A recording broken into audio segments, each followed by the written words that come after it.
Olá a todos, me chamo Pedro Ítalo de Souza França Monteiro, sou aluno do mestrado profissional de computação na linha de ciência de dados e hoje a gente vai trazer um tema aqui que envolve engenharia de prompt e modelos com restrições de custo, que é engenharia de prompt como estratégia de eficiência computacional, comparando modelos e prompts sobre restrições de custo.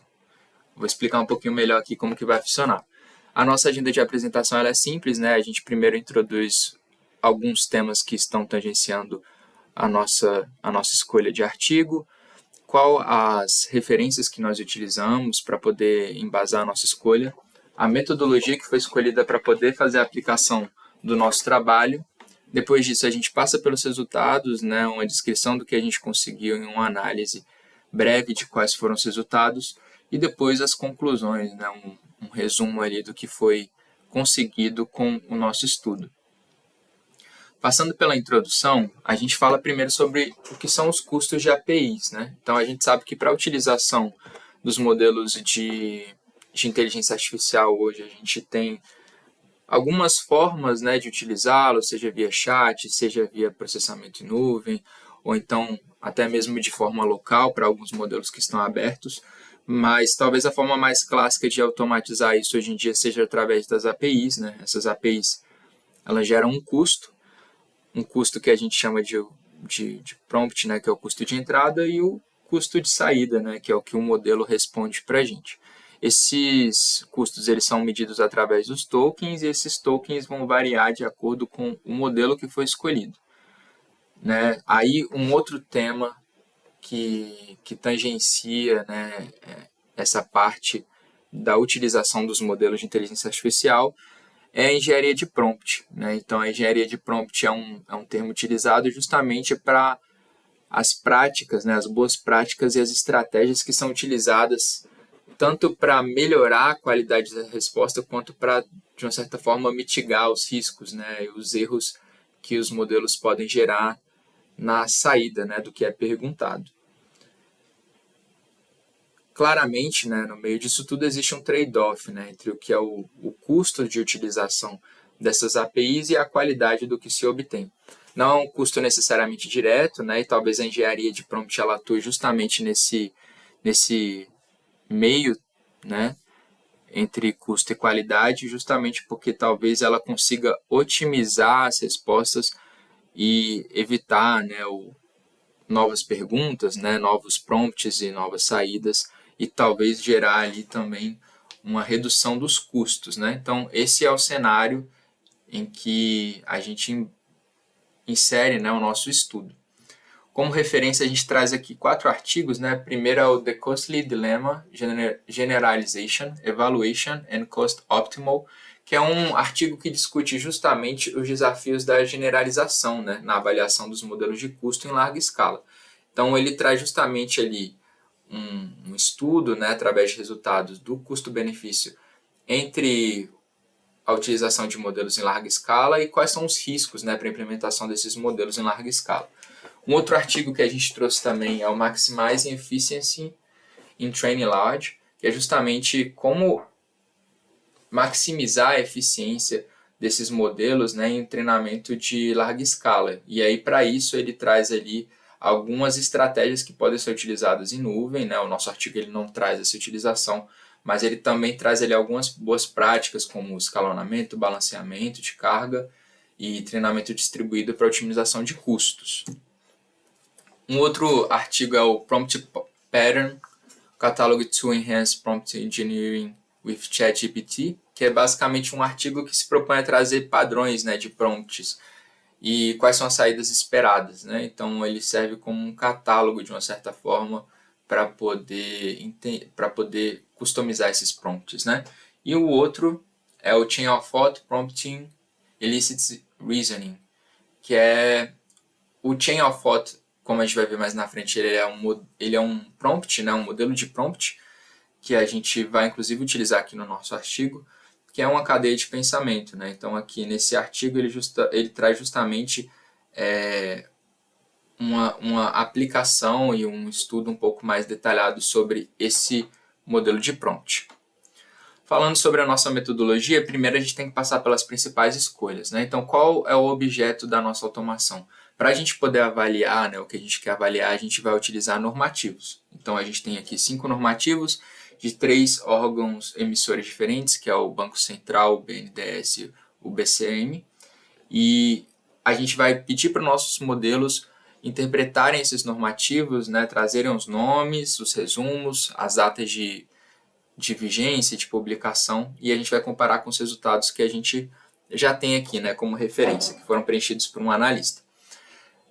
Depois a gente tem que falar da escolha dos modelos que vão ser avaliados. Então aqui a gente escolheu 3 modelos, né, que os 3 são da OpenAI, que é o GPT 3.5, o 4 e o 4o, justamente porque a gente entende que entre esses modelos existe uma variação boa entre utilização de tokens e o preço desses tokens, né, então vai dar para a gente entender bem como que eles vão se comportar com cada tipo de prompt que a gente escolheu.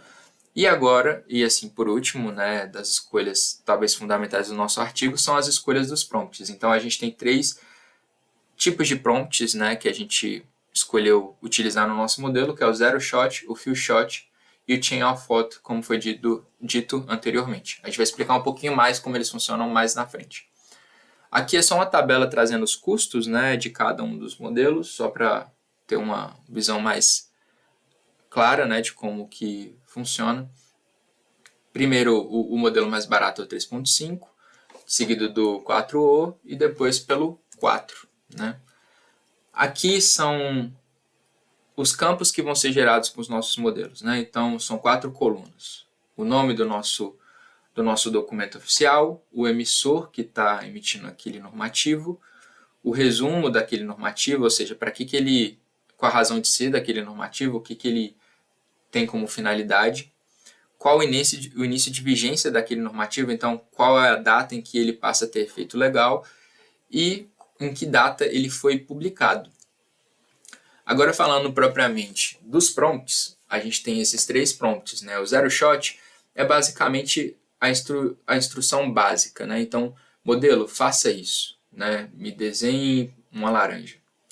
E aí ele vai lá e vai te desenhar uma laranja. O Few Shot, né, ele traz exemplos, né? Então, poucos exemplos, né, de como deve ser respondido. Então, modelo, por favor, me desenhe uma laranja igual, né, uma fruta realista e tal, etc. Você dá um pouquinho mais de contexto para que ele possa te dar uma resposta mais aproximada. E o outro tipo de prompt é o Chain of Thought, né, que é basicamente a cadeia de pensamento. Então, você vai dar em etapas como que o modelo deve pensar. Então, encontre uma imagem de laranja, depois perceba qual é a cor, depois faça o desenho. Então, são etapas de pensamento, é como se você explicasse para o modelo como ele deve pensar para chegar no resultado que você quer. Como que esses campos vão ser avaliados? Né? Então, cada um dos campos traz uma métrica diferente. Para os campos de nome de normativo e de emissor, a gente traz a métrica de Jaro-Winkler, né? Justamente porque ele mede a similaridade textual, né, em textos que são um pouco mais padronizados, com poucos erros de digitação, que é o que a gente espera nesses 2 campos, né? Que o modelo traga o nome do normativo, mas eventualmente ele pode trazer um nome diferente, né? Talvez só um número, ou talvez só o nome daquele normativo. No emissor ele pode trazer bacinho ou Banco Central, então a gente entende que são pequenas variações e essa métrica ela vai medir justamente essa similaridade. Para os campos de data a gente escolheu Levenstein, né? Então essa métrica ela é feita justamente para medir a quantidade mínima de edições que são necessárias, né, para poder chegar de um resultado ao outro. E a gente entende que para data talvez isso seja interessante, porque a data ela pode ser tratada em formatos diferentes, né, e aí a gente entende que a similaridade está justamente no mínimo de edições possíveis. E o resumo, a gente escolheu 2 métricas, né, o ROG, que mede a sobreposição de sequência de palavras, e o cosseno, que avalia a similaridade semântica. Né? No final, depois que a gente já tiver isso calculadinho, a gente traz 2 formas de medir a eficiência. Né? Então, a eficiência relativa, que é mais fácil de entender, é só uma média simples entre aquelas métricas que a gente mostrou anteriormente, e a eficiência ajustada, né? Que é o quanto que cada campo tem de peso para poder fazer essa média. Então, nesse caso, a gente atribuiu mais peso ao campo de resumo por entender que ele é um pouco mais complexo, seguido pelo campo de emissor e, por último, vigência, publicação e o ID. Agora, indo para os resultados, né, a gente traz aqui o primeiro gráfico de qualidade média. Então, a gente percebe que os modelos do 4O tiveram uma qualidade um pouco melhor em relação aos outros, né? Seguido por o Few Shot, né, do 3.5 Turbo.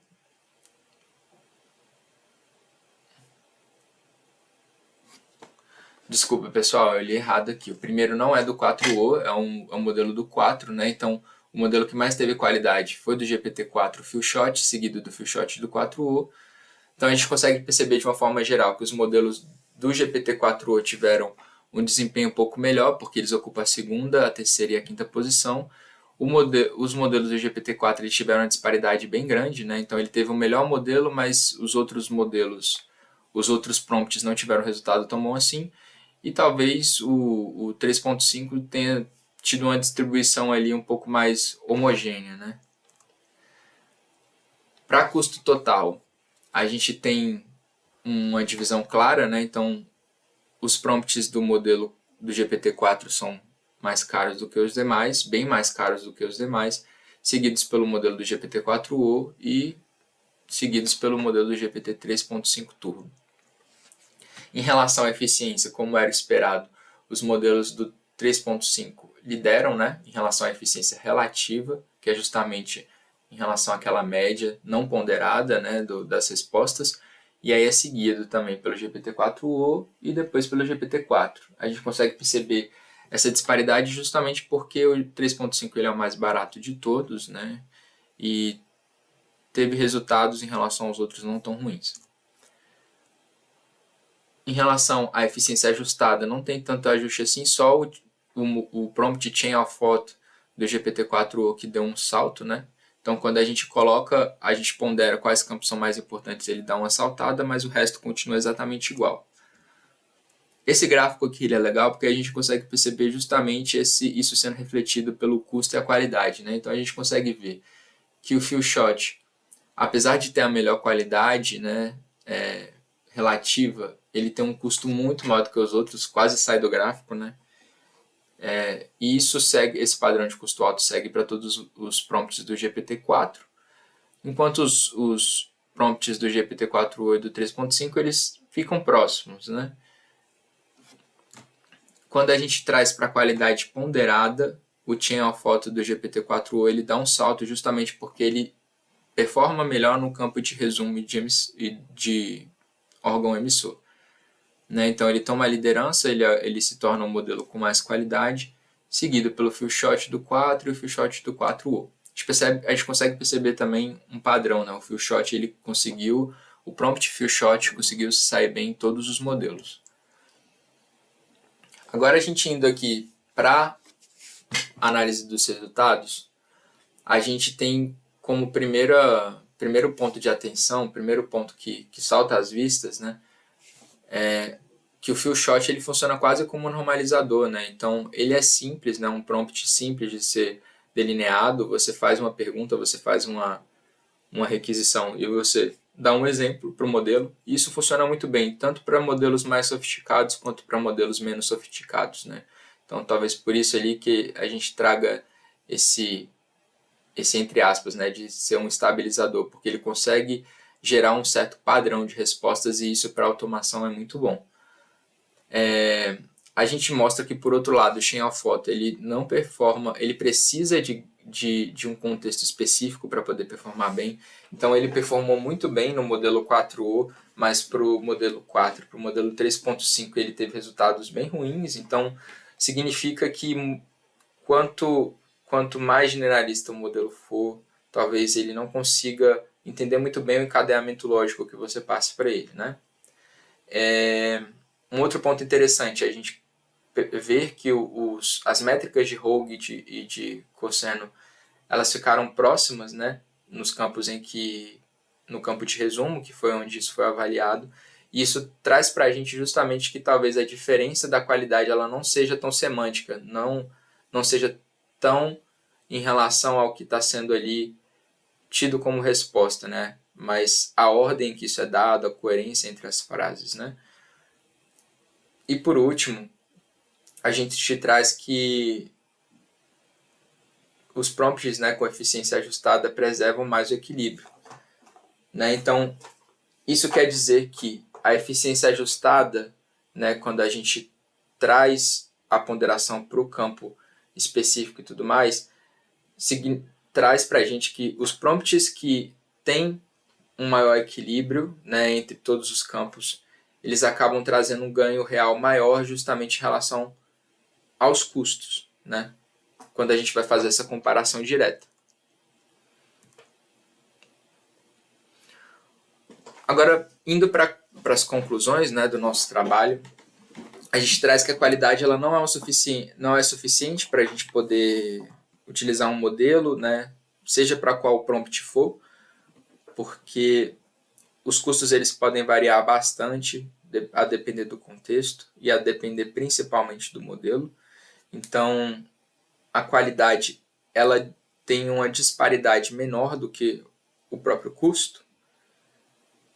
A gente traz, né, reforçando que o Feelshot ele é um equalizador de desempenho.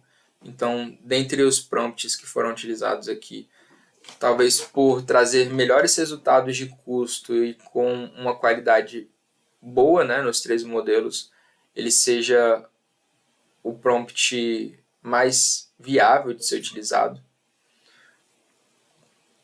Principalmente quando você não tem recurso, né, para poder treinar um modelo propriamente dito, o Feelshot ele vai ser muito bom para tarefas mais gerais.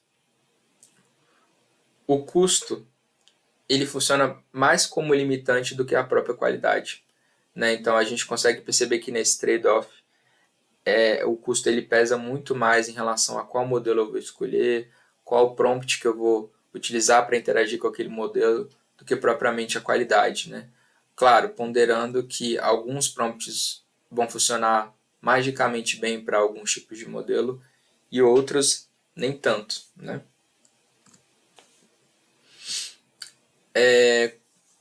Uma outra conclusão é que o Chain of Thought, né, falando em prompt, ele é um tipo de prompt muito específico que depende muito da arquitetura do modelo que está utilizando ele, né? Então, isso deve ser levado em consideração antes de usar esse tipo de metodologia, que pode funcionar muito bem, né, em contextos específicos, justamente porque ele emula a linha de raciocínio que talvez a gente utilize para chegar na resposta que a gente quer.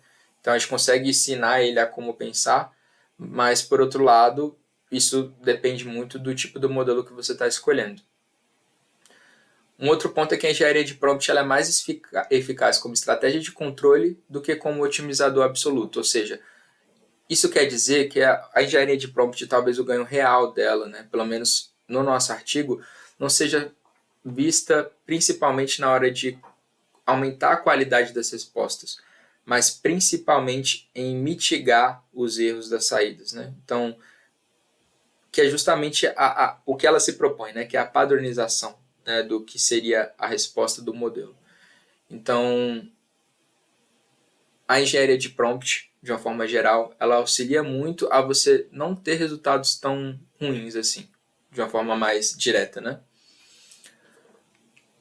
Outra coisa que a gente pode tirar desse trabalho é que esse framework que nós otimizamos, né, de utilização desses modelos, com os prompts, né, e como que isso pode ser medido, as métricas que nós utilizamos, elas são replicáveis, né, para todo tipo de análise envolvendo a API para a utilização de IA, né? Então, tanto para análise de imagens, reconhecimento de fala, classificação de riscos, é um modelo que pode e deve ser utilizado em outros trabalhos. Agradeço a atenção de vocês até agora. Eu queria só dar uma passadinha antes aqui pelo código, né? Só para ilustrar o que foi que a gente fez.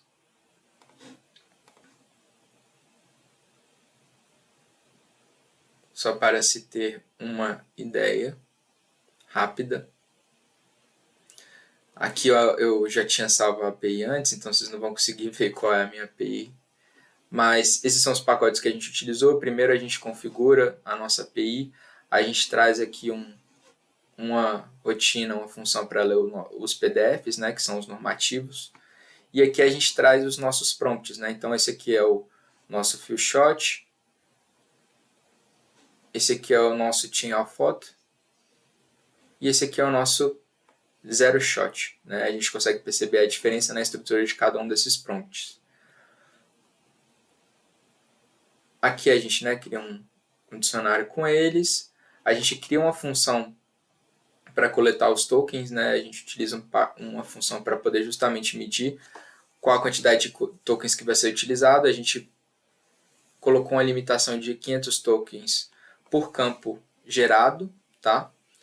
E aqui a nossa função de limitação de tokens sendo aplicada, e isso vai ser aplicado no nosso loop principal, né? Então, os campos, né, ele passa por cada um dos documentos, ele traz a resposta, ele faz essa intercalação entre os prompts, e aí, por fim, ele traz a nossa tabelinha, né, com o resultado para cada modelo e para cada tipo de prompt. Para gerar as nossas métricas, a gente utilizou isso daqui. Então, aqui tem o Jaro-Winkler, né, Levenstein, Hogue e o cosseno. Passando só rapidamente para se ter uma noção do que foi feito. E aqui é a nossa métrica de eficiência relativa, que é justamente a média dividida pelo custo, né, a média total, e a eficiência ajustada, que nada mais é do que a ponderação de cada um dos campos, né, que foi aplicado. Então, é basicamente isso, pessoal. Então, muito obrigado pela atenção de todos e até a próxima.